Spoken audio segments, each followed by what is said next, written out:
주님의 날개 그늘 아래 서면 참 평화와 평안과 안식이 있기에 주님 앞으로 다시 나왔습니다. 밤 깊고 비바람이 불어쳐도 거기에 서면 참 평화가 있기에 유혹과 시험과 환난과 어려움이 다가와도 주님이 우리를 보호해 주시기에 거기서 평화와 안식을 얻을 수 있게 주님 앞에 나옵니다. 예수 그리스도 안에 나타난 하나님의 사랑에서 어떤 무엇도 끊을 수 없다고 고백한 사도 바울의 고백처럼 주님 안에서 우리가 참 평화를 주시고 예수 그리스도께서 주시는 부활의 능력으로 새롭게 되기를 원합니다. 오늘도 주님 앞에 나와싸우니 저에게 말씀해 주시고 참 평안함과 참 안식과 참 기쁨을 허락하여 주시옵소서. 예수님의 이름으로 기도하옵나이다. 아멘. 오늘은 사무엘상 24장의 말씀이 되겠습니다.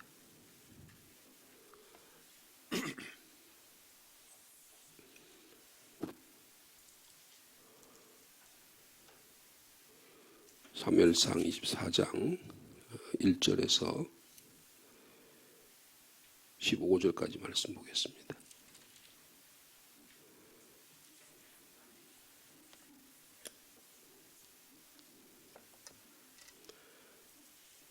사무엘상 24장 1절에서 15절까지 말씀 반드시 교독합니다. 사울이 블레셋 사람을 쫓다가 돌아오매 어떤 사람이 그에게 말하여 이르되 보소서 다윗이 엔게디 광야에 있더이다 하니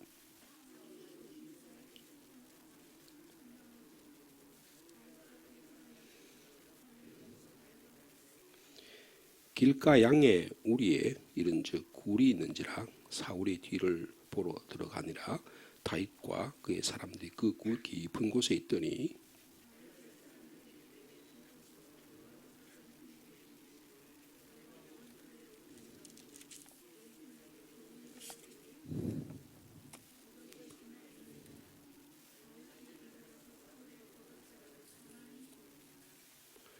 그리한 후에 사울의 옷자락 뱀으로 말미암아 다윗의 마음이 찔려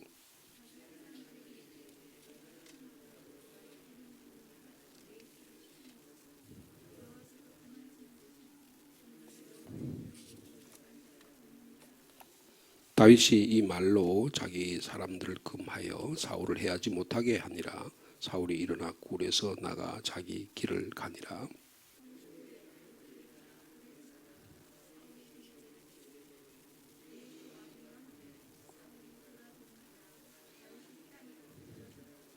다윗이 사울에게 이르되 보소서 다윗이 왕을 해하려고 한다고 하는 사람들의 말을 왕은 어찌하여 들으시나이까?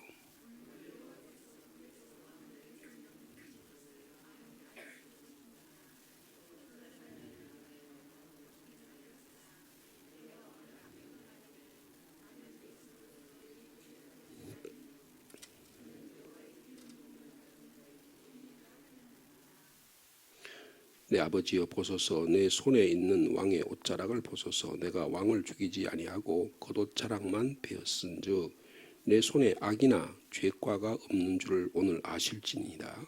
왕은 내 생명을 찾아 해하려 하시나 나는 왕에게 범죄한 일이 없나이다.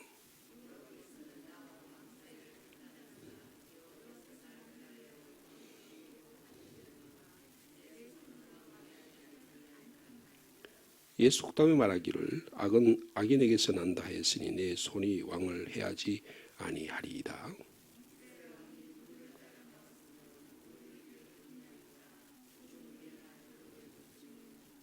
(15절) 말씀 같이 읽습니다. 그런즉 여호와께서 재판장이 되어 나와 왕 사이에 심판하사 나의 사정을 살펴 억울함을 풀어주시고 나를 왕의 손에서 건지시기를 원하나이다 하니라. 엔게디 광야 동굴에서 일어난 지금 사울과 다윗의 만남 그리고 이 다윗의 놀라운 그 원수를 대하는 태도 이런 것들이 본문에 잘 나타나고 있습니다. 엔게디라고 하는 곳은요 지금 가보면 이스라엘의 사해라는 데가 있잖아요. 그 사해 서쪽에 오아시스입니다. 그래서 거기 가보면 그 엔게디 광야 안으로 들어가면 지금은 이스라엘 사람들이 관광지로 개발을 해가지고 아주 시설이 잘 돼 있어요. 그리고 거기 가면 양들이 그 주변에서 풀을 뜯고 있고요. 그런데 그 안에 폭포가 있습니다. 엔게디 광야에 폭포가 있을 정도로 아주 잘 갖고 있고, 그리고 그 주변에 어저께 제가 잠깐 말씀드렸지만은 거기가 이스라엘 역사에서 1950년대에 사해 사본이라고 하는 성경책을 발견한 곳이에요.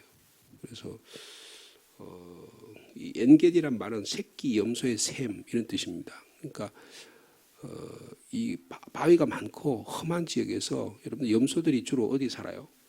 험한 바위에 살잖아요. 사냥, 염소 이런 것들은 아주 발톱이 아주 탁탁 단단하고 이렇게 해서 아주 험한 바위에 사는 것입니다. 그래서 엔게디라면 염소들이 물을 찾고 거기서 살아갈 수 있는 그런 곳, 그런 뜻이 엔게디라고 하는 것입니다. 아주 험한 계곡이 많고 깊은 동굴이 많은 지역이 엔게디입니다. 그래서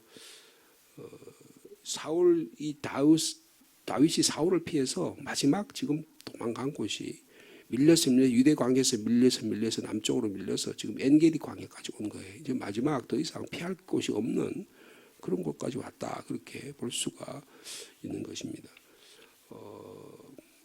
그래서 드디어 블레셋과의 전투를 중단이 됐는지 모르겠지만 어저께 본문에는 블레셋이 마온 광야에서 블레셋이 서로 와서 마지막 체포 순간에 다윗이 죽음을 면했잖아요. 그래서 이제 드디어 엔게디 광야에 있다는 소식을 듣게 됩니다. 그러니까 사울은 우리가 누차 보듯이 뭐라 그럴까요?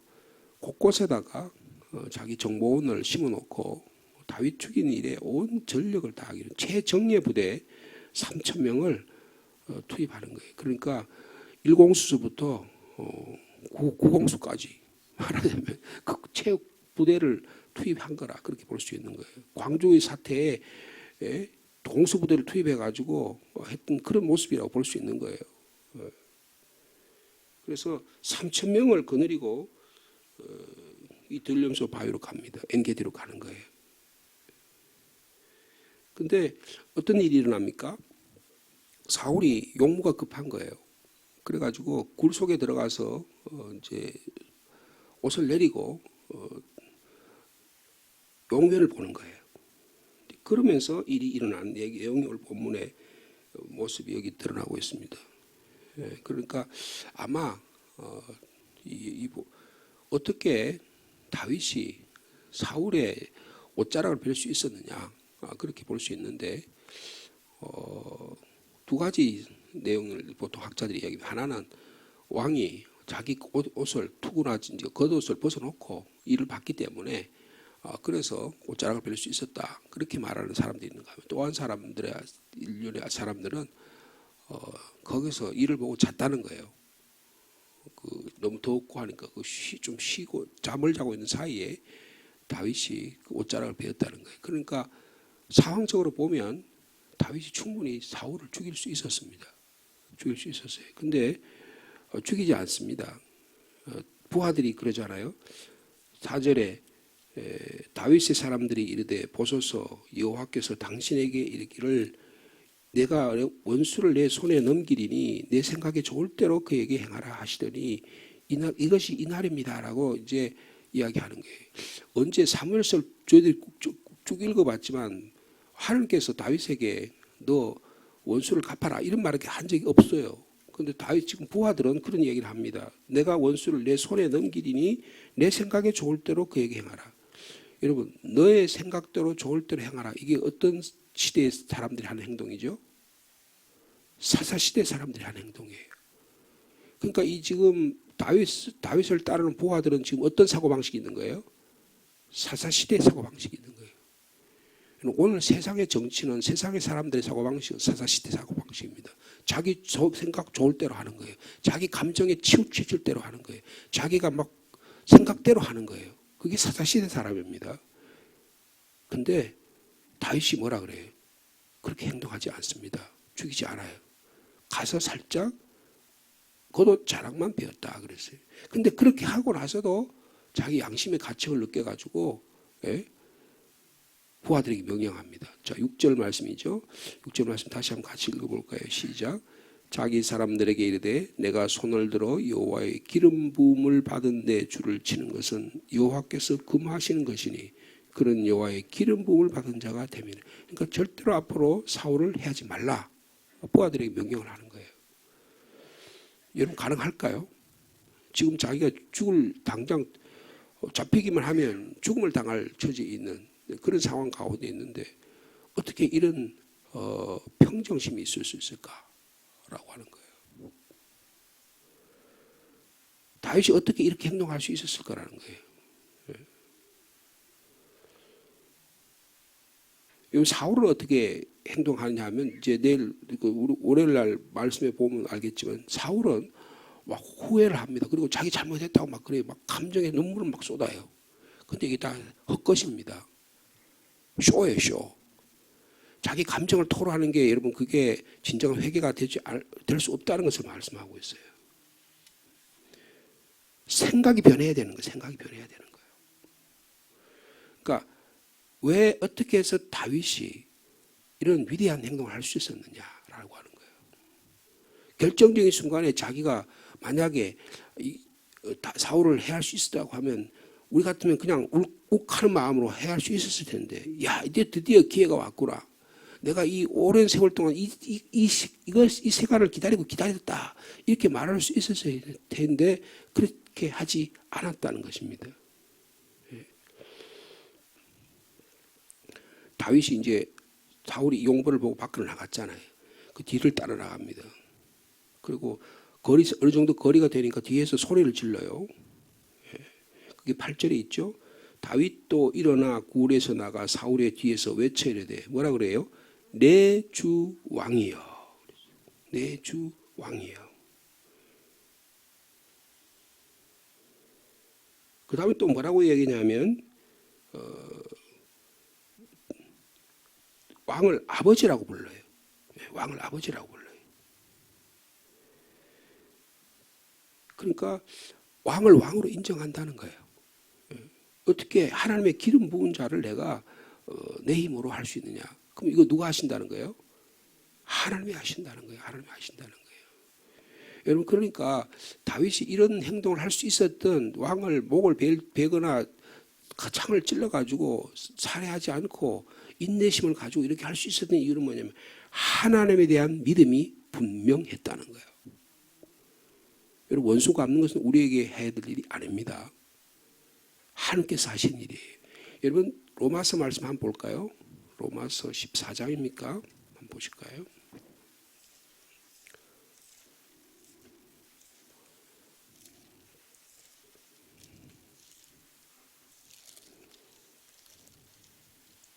로마서 12장이네요.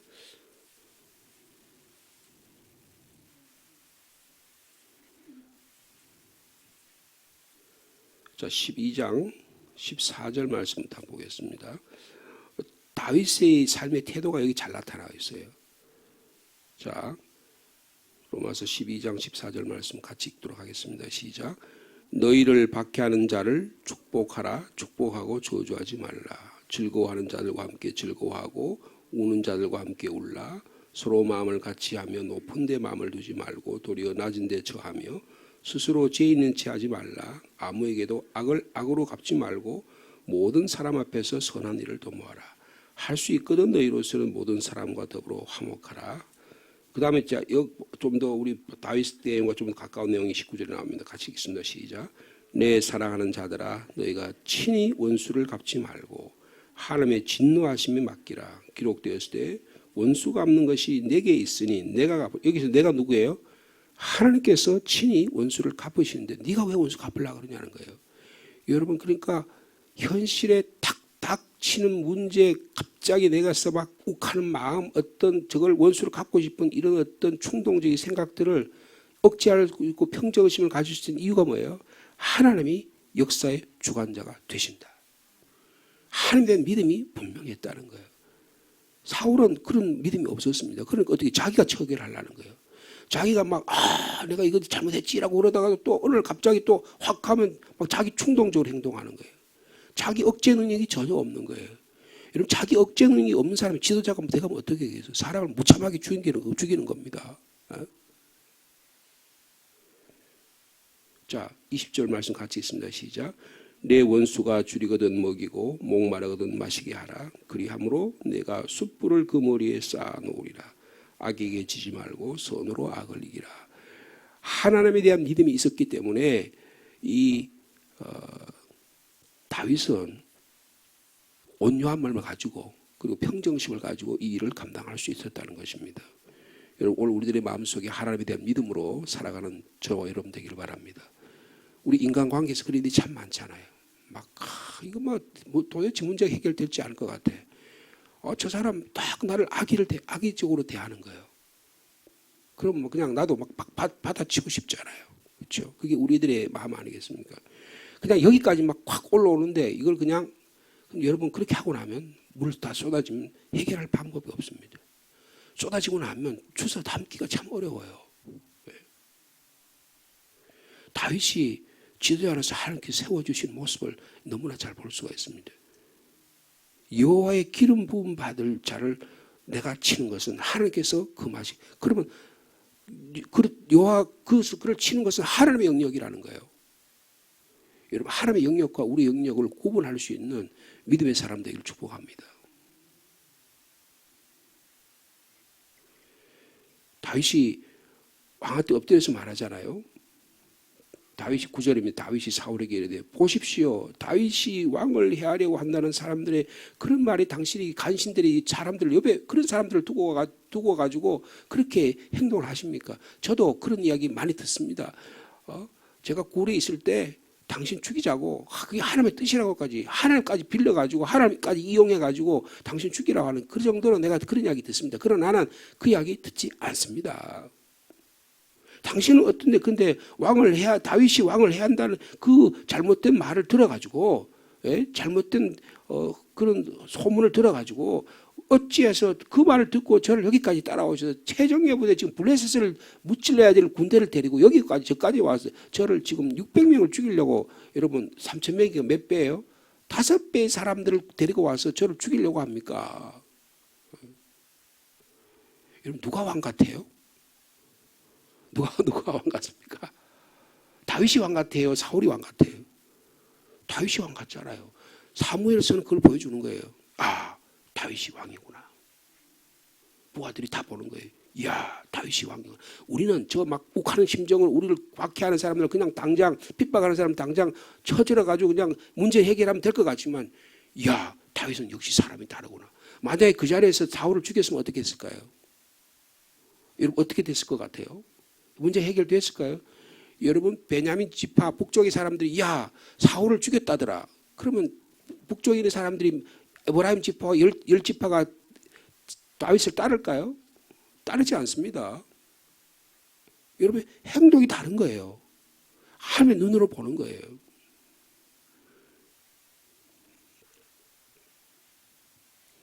(10절) 말씀 같이 읽을까요? 시작. 오늘 여호와께서 굴에서 왕을 내 손에 넘기신 것을 왕이 아셨을 것입니다. 알았다는 거예요. 사울이 나를 죽일 수 있는 게 있는데 근데 하나님께서 하나님 손에 넘기신 거 내가 다 느꼈을 거라는 거예요. 자, 어떤 사람이 나를 권하여 왕을 죽이라고 하였으나 내가 왕을 아껴 말하기를 나는 내 손에 들어 내 주를 해하지 아니하리니 왜요? 그는 여호와의 기름 부음 받은 자이기 때문에 하나님께서 기름 부은 하나님의 현실적인 왕으로 세워졌는데 포악한 정치를 한다고 뒤집는 게 아니라는 거예요. 여러분 우리가 직장 생활하러 가면 좀 상사들이 조금 아주 좀 포악한 사람이 있어요. 아주 마음에 안 드는 사람이 있습니다. 그렇다고 그 사람 몰아내야겠어요? 아니라는 거예요. 아니라는 거예요. 그리스도인의 삶의 방식은 세상의 삶의 방식과 다르다는 것입니다. 인권이란 명목으로 사람을 내치는 게 아니라는 거예요. 그래서 아까 앞에서는 내 주 왕이라고 이름 불렀잖아요. 근데 그 다음 뭐라 그래요? 11절은 내 아버지요. 아버지라고 부를 수 있습니까? 없습니까? 장인 어른이잖아요. 자기 아버지예요. 자기 아내의 아버지라고요. 그래서 내 아버지요. 보십시오. 내 손에 있는 왕의 옷자락을 보십시오. 내가 왕을 죽이지 않고 그 옷자락만 베었은즉 내 손에서 악이나 죄가 없는 줄을 오늘 왕께서 아시지 않습니까? 왕은 내 생명을 찾아 헤아려 하였지만 나는 왕에게 범죄한 일이 없습니다. 자기의 죄과 없음을 다 이야기합니다. 자, 우리 12절 말씀 같이 읽습니다. 시작. 여호와께서는 나와 왕 사이를 판단하사 여호와께서 나를 위하여 왕에게 보복하시려니와 내 손으로는 왕을 해하지 아니하겠네. 하나님이 영역으로 돌리는 거예요. 영역으로 돌리는 것입니다. 여러분 믿음의 사람 되기를 축복합니다. 하나님이 우리의 삶을 주관하고 계신다. 내가 잘 될 때, 평화로울 때만 하나님 나와 함께 하시는 게 아니고 내가 위기의 순간에 절대절명의 어떤 행동을, 액션을 취해야 되는 그런 상황 가운데도 하나님은 그곳에 함께하고 계신다.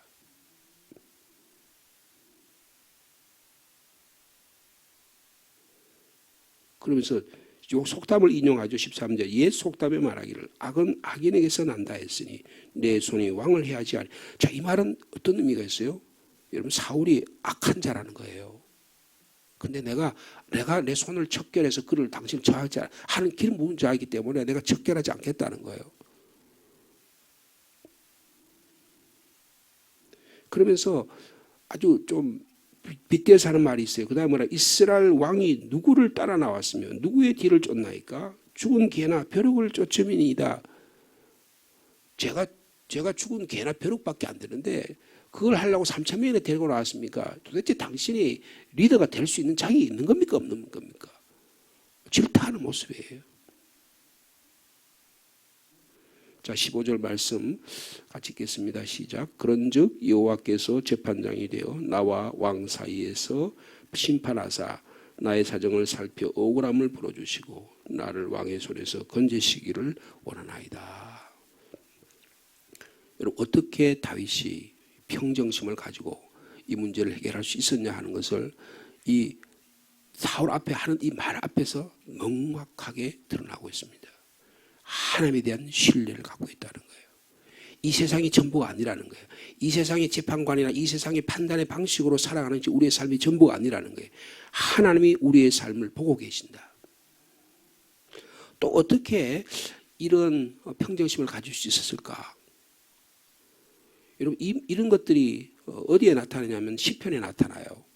다윗이 이런 예를 들면 뭐 어림을 처했을 때 아기스 왕 앞에 있었을 때 뭐 그냥 막 미친 척하면서 그 다음에 노베 제사장 갔을 때 이 도액이라는 사람이 제사장을 85명이나 죽였을 때 이런 상황 가운데 이런 내용을 전부 다 뭘로 고백하냐면 시편에 다 나타나고 있어요. 이게 무엇입니까? 다윗은요. 이것을 찬양으로 기도로 승화했다는 거예요. 찬양 생활, 기도 생활이 너무너무 중요합니다. 그런 의미에서 새벽 기도는 정말 우리에게 참 주신 하나님의 선물이라고 볼 수 있어요. 하나님을 찬양하잖아요. 기도하잖아요. 여러분 찬양과 기도를 통해서 우리의 마음에 참 평정이 있을 수 있습니다. 저희들이 지금 대신방 기간 가운데 저는 대신방 하면서 육체적으로 좀 피곤할 수 있을지 모르지만 마음은 참 평화로워요. 매번마다 가정마다 가서 찬양을 부르잖아요. 근데 주로 신방을 가면서 그 가정을 생각하면서 어떤 찬양을 부를까 생각하게 되면 주로 그 가정에 마음의 평화를 주시기를 원하는 그런 찬양들이 자연스레 많이 나오더라고요. 그러면 그 찬양을 그 가정이 받으면 그 가정이 평화로워져요. 근데 그 찬양을 안 받으면 그게 누구한테 돌아올까요? 저한테 돌아옵니다. 여러분 복음을 전하는 사람의 기쁨은 뭐냐 하면 그 기쁨을 믿음으로 받은 사람은 그 받은 가정에 평화가 있고 축복이 있고 역사가 일어나요. 근데 그거 안 받으면 그 복음의 역사가 말씀을 전한 자에게 다가옵니다. 여러분 그럼 복음 전할 얼마나 아름다운 일이에요. 그죠? 여러분 찬양하는 일이 너무나 귀한 일이라는 것을 말씀드리려고 합니다. 여러분 찬양의 생활이 끊이지 않기를 바랍니다. 찬양엔 치유의 능력이 있어요. 찬양의 마음의 평화를 줍니다. 시편이라는 게 찬양이잖아요. 곡조가 다 붙어 있다고요. 그래서 요사이 개신교에서도 어떤 운동이 있느냐 하면 시편에 찬송가를 만들자 그래. 시편 그래서 우리 장로교를 만든 칼빈은요 찬송가를 전부 시편 찬송가를 써요. 그래서 주일날 예배 때는 시편 찬송을 꼭 했어요. 저희들도 지금 주로 보면 우리 성식교독이라고 하잖아요. 성식교독 주로 내용이 주로 어떤 내용이에요? 시편입니다. 그건 뭐냐면 그걸 찬송가 가사를 불러가지고 그리고 조금 어떤 교회들은 좀 깨어있는 교회들은 개혁적인 생각을 갖고 있는 교회들은 시편 찬송가를 만들어가지고 그 찬양을 하는 교회도 많아요. 근데 우리도 지금 같이 읽고 있잖아요. 시편 그죠?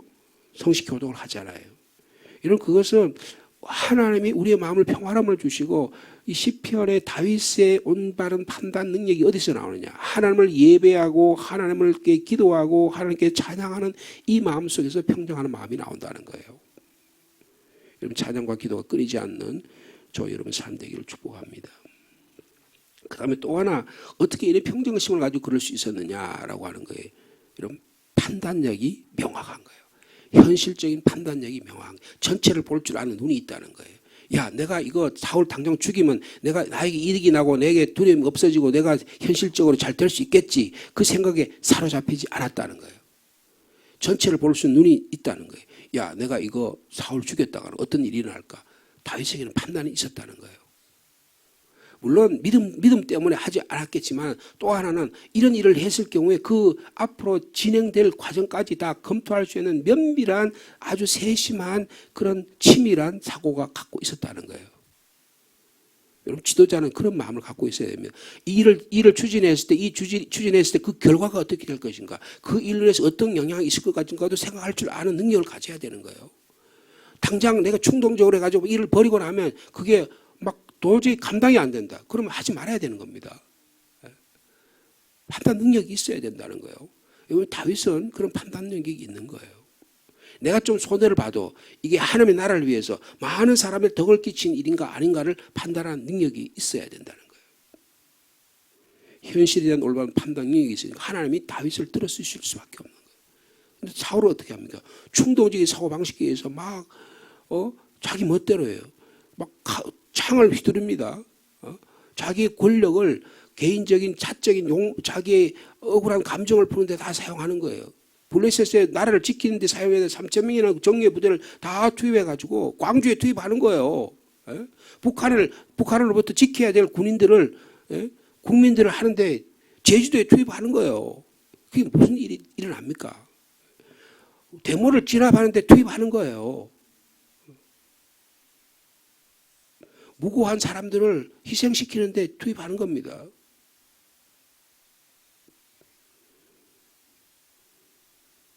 근데 다윗은 그렇게 하지 않잖아요. 다윗은 그렇게 하지 않잖아요. 물론 다윗도 어떤 때는 실수를 할 수 있습니다. 우리의 삶 속에 실수할 수 있어요. 그러나 진정한 회개가 일어나서 다윗의 삶을 보면 온유함과 평정심을 가지고 여러분 시편에 보면 온유한 자가 땅을 기업으로 얻는다 그랬어요. 이게 무슨 지도자는 온유해야 된다는 거예요. 지도자가 막 과격하고 충동적이면 그 국민들은 너무너무 고통을 당합니다. 저 북한에 지금 김정일을 보세요. 온유하다고 볼 수 있어요?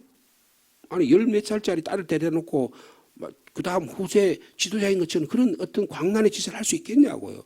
자기 고모부를 따발총으로 들이싸가지고 기관단총이가 아니 기관 무슨 포 같은 걸 쏴가지고 죽였다 그러잖아요. 그런 일이 있을 수 있을까요?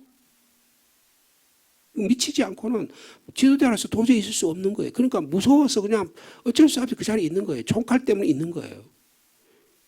우리나라도 옛날에 군사 독재 시절에 그런 일들이 있었습니다.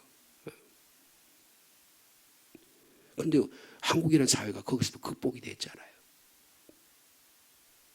여러분 우리 마음속에 참 평정심과 온유함이 있는 저 여러분 삶 되길 축복합니다. 그것은 하나님에 대한 믿음 가운데 있을 수 있다. 하나님의 말씀을 찬양하고 기도하는 가운데 있다. 전체적인 현실을 볼 줄 아는 판단의 능력이 있을 때 하나님 들어 쓰신다는 거예요. 오늘도 우리에게 당한 일들을 이 온유함과 평정심으로 승리하는 저 여러분 삶 되기를 축복합니다. 걸어가신 주님, 엔게디 광야의 절대절명의 위기 가운데서도 다윗은 평정심을 잃지 않았습니다. 온유함을 잃지 않았습니다. 하나님이 역사를 심판하심을 믿었기 때문입니다. 하나님에 대한 믿음이 자신에 대한 확신보다 더 소중함을 깨달았기 때문입니다. 찬양과 기도를 평소에 늘 찬양하는, 기도하는데 게을리지 하지 않는 다윗이었습니다. 여호와는 나의 목자시니 내게 부족함이 없으리로다. 사망의 음침한 골짜기를 지날지라도 해를 두려워하지 않을 것은 주의 막대기와 지팡이가 나를 안위하시나이다. 주님의 인도하심을, 나를 푸른 초장으로 맑은 시냇 물로 인도해 주심을 믿었기 때문에 다윗은 과오를 범하지 않았고, 다윗은 실수하지 않았고, 다윗은 생명 살린 일을 감당할 수 있었습니다. 심지어 악을 행하는 사울에게 잠시간이지만 그에게 다시 제정신으로 돌리는 영적 영향력까지 행사할 수 있었습니다. 주님, 우리들이 현실의 눈을 파악할 때 저에게 올바른 판단력 주시기를 원합니다. 우리의 마음과 생각이 올바라지기를 원합니다. 우리 가정생활, 우리 직장생활, 우리 일상의 모든 삶의 영역 가운데 하나님이 주시는 온유하고 평정한 마음으로 온유한 자는 이 땅에서 기업을 얻으리라는 주님의 말씀을 기억합니다. 우리 성도를 세상에서 승리하는 삶을 살게 하여 주옵소서. 세상 사람들의 마음에 휘둘리지 않게 하여 주옵소서. 헛소문에 잘못된 거짓에 저희들이 잘못된 판단에 휘둘리지 않게 주님 인도해 주시기를 원합니다. 하나님의 눈으로 이 땅을 바라보고 하나님의 나라를 이루기 위해서 우리가 어떤 행동을 해야 될지 올바른 판단력 주시옵소서. 그래서 오늘도 우리의 삶이 평화로운 삶이 되게 도와주시고 가정마다 직장마다 일터마다 예수 그리스도 믿는 자로 인해서 모든 공동체가 하나님이 주신 평화를 유지하는 이 나라 이 땅이 될 수 있도록 주께서 역사하여 주시옵소서. 영적 전쟁에 실패하는 자 하나도 없게 도와주시고 충동적인 행동과 감정으로 인해서 저희들이 또 다시 실패하지 않도록 주께서 꼭 붙잡아 주시옵소서. 주님, 오늘 우리 장로님들과 우리 일여전도에서 나들이 가는데 일기가 불순합니다. 주님, 안전하게 잘 다녀올 수 있도록 하나님께서 인도하여 주시옵소서. 주일을 준비하는 날입니다. 주님의 나를 잘 준비하는 저들이 되게 하여 주옵소서. 5월달은 가정의 달이고 성령 강림의 역사가 일어나는 참으로 복된 달입니다. 저희들이 참 행복과 참 성령의 능력을 기대하며 저희들이 준비하는 나날들이 될 수 있도록 주께서 역사하여 주시옵소서. 기도의 제목을 가지고 주님께 고개 숙입니다. 어떤 제목을 가지고 나왔든 주님이 들으시고 응답하여 주시옵소서. 육신의 연약함으로 고통당하는 자들이 있습니다. 주님, 이 시간도 찾아가셔서 치료하여 주시기를 원합니다. 수술 이후에 치료를 회복을 기다리는 자 주님께서 함께 해주시고 또 여러 가지 질병으로 치료와 수술을 앞두고 있는 자 주님, 이 시간도 찾아가셔서 주님 마음의 평화를 주시기를 원합니다. 주님, 각 가정마다 기도의 제목을 가지고 주님께 간절히 기도하는 가정들이 있습니다. 주님, 가정마다 찾아가시고 인도하시고 역사하여 주시옵소서. 주님, 저희 교회가 성령의 충만한 교회가 되게 도와주시고 하나님의 말씀으로 온전히 갖추어지는 믿음의 교회 되도록 주께서 축복하여 주옵소서. 예수님의 이름으로 기도하옵나이다. 아멘.